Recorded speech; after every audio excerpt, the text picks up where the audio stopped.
Donald Trump afirma que conversa com Lula foi muito boa.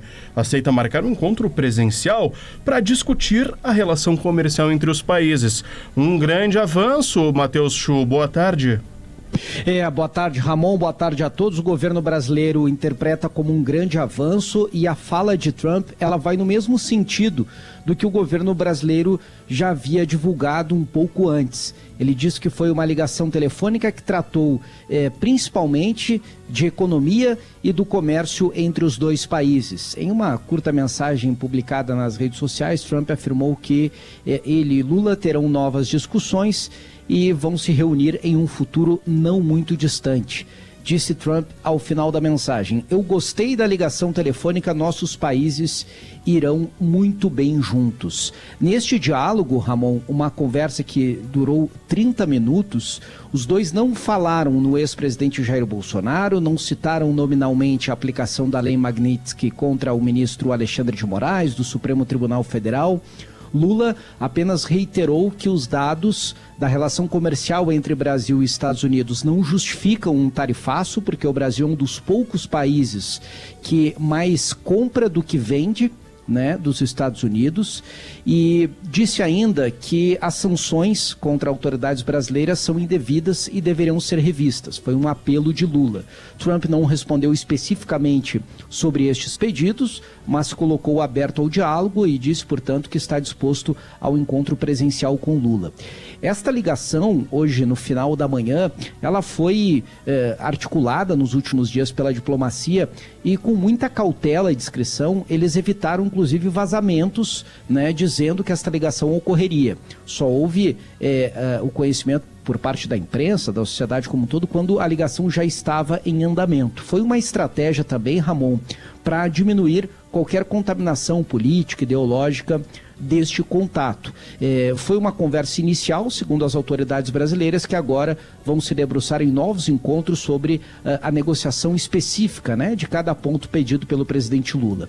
O vice-presidente Geraldo Alckmin foi o primeiro a se manifestar, a responder a questionamentos dos jornalistas sobre esta reunião. Ele estava ao lado de Lula, não falou durante o diálogo, né, que se restringiu a Lula e Trump, mas acompanhou toda a conversa. E caberá a ele agora, Geraldo Alckmin, vice-presidente, discutir junto ao secretário de Estado dos Estados Unidos, Marco Rubio, os próximos passos desta negociação. Vamos ouvir um trecho do que disse o vice-presidente. Conversa proveitosa, e é claro que agora teremos os seus desdobramentos, né? Com conversas entre o próprio presidente Lula e o presidente Trump, que aliás até trocaram os seus telefones pessoais, particulares, e entre as equipes. Bom, a gente questionou, Ramon, inclusive conversei com outro integrante do governo que acompanhou toda esta reunião, sobre esta decisão de Trump de destacar o secretário de Estado Marco Rubio, que faz críticas frequentes, né, a autoridades brasileiras, inclusive a Alexandre de Moraes. Ele foi uma das autoridades americanas que mais foi contundente, né, nas críticas ao ministro do Supremo.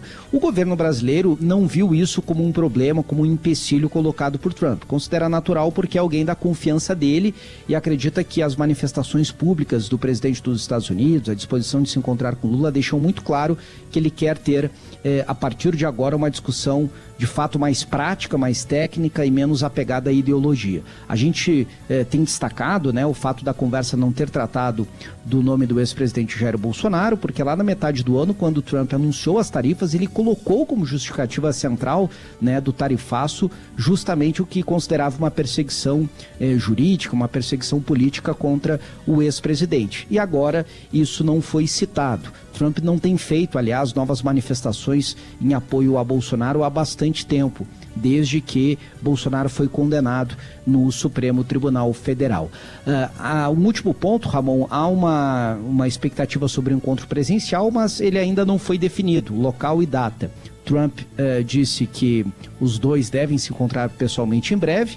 Lula afirmou que pode ir aos Estados Unidos, se for o caso, reiterou o convite para que Trump venha à COP30 em Belém, no mês de novembro, e ainda há uma possibilidade dos dois se encontrarem no fim deste mês na Malásia, onde ocorre um encontro entre vários países, do qual Trump e Lula devem participar. Obrigado, Matheus Chu, direto de Brasília, analisando, portanto, a repercussão na economia dessa conversa entre o presidente Lula e o presidente dos Estados Unidos, Donald Trump. 4h42 de Brasília, a gente volta aqui para Porto Alegre para conversar agora com o Paulo Egídio. Paulo, o colega Paulo Rocha vai trazer daqui a pouquinho o que foi dito nessa manhã durante a CPI do DEMAI na Câmara de Vereadores. Um depoimento de 4 horas.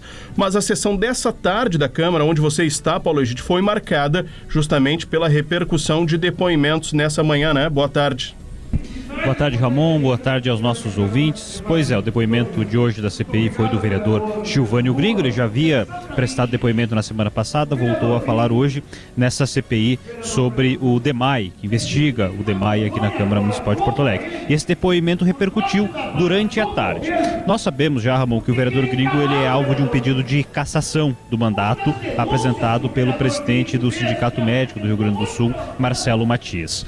Só que talvez não seja mais tão provável a cassação do vereador Gilvânio Gringo. Na semana passada, direita, centro e esquerda pareciam unidos nessa intenção de cassar o vereador. Só que a oposição percebeu que talvez a manutenção do mandato do vereador Gringo aqui na Câmara seja útil, porque se o vereador for cassado, assume o suplente, que é do Republicanos, um partido da base. E alguns vereadores da oposição têm dito que seria positivo para o governo de Sebastião Melo caso o vereador fosse cassado.